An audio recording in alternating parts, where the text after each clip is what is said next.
Hi, everyone. Happy 2021. I'm so happy to be here to speak to you all. Thank you for following my Instagram and for tuning in here. I just wanted to hop on really quick and talk about fear. So, with this whole pandemic, obviously there are a million stressors that are happening for people, and what's not being covered on the news is that we have a mental health crisis. Another pandemic is taking place. The numbers of people that are requiring support and going to their local ER departments is super high. We've got people calling crisis numbers. The numbers for those organizations, extremely high. And by the way, if you ever need to call a crisis number, just do it. Just go for it. Sometimes speaking with another human being is what we need to get us out of a spiral. But we have a pandemic of fear, and I'm not saying that there isn't reason for that. There are very real threats and issues happening on many levels.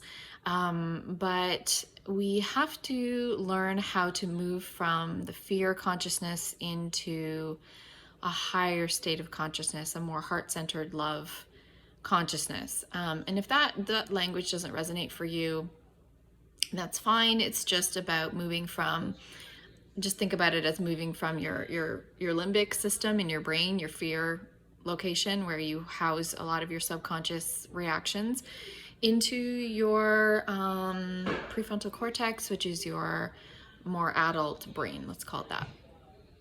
And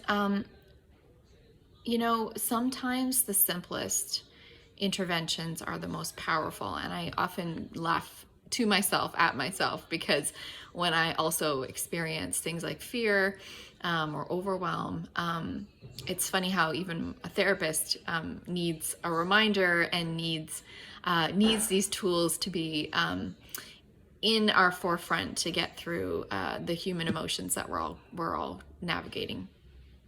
So 2 things I just want to share with you.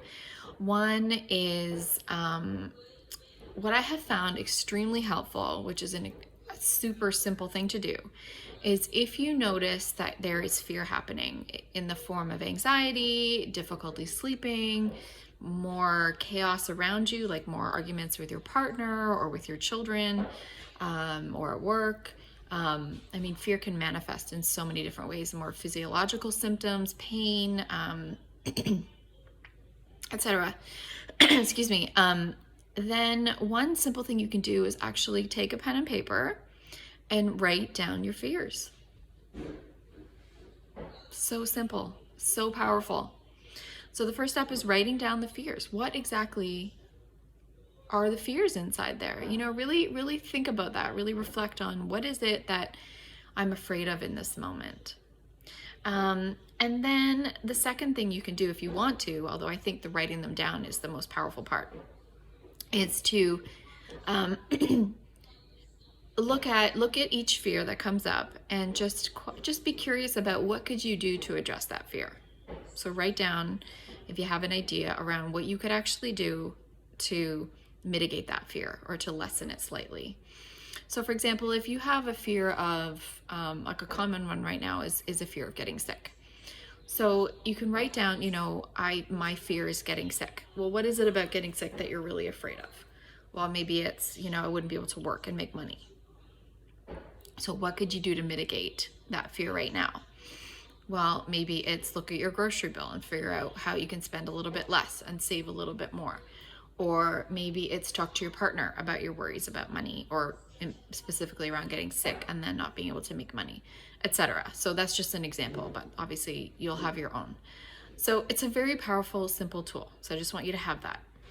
The next thing I want to give you right now is a quote. So I'm looking at this book, which is by it's called The Teachings of Yogi Bhajan, who's one of my teachers. This is the Kundalini yoga lineage, wisdom coming down through Yogi Bhajan, who taught Kundalini yoga in the West, originally in the 60s and 70s.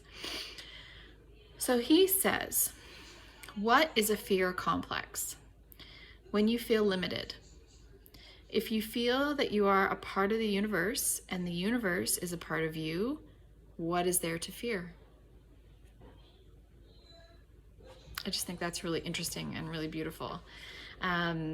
So I will leave you with that to think on and to meditate on, and I'm sending you so much love and so many blessings for 2021, and yeah, we'll get through this. Take care.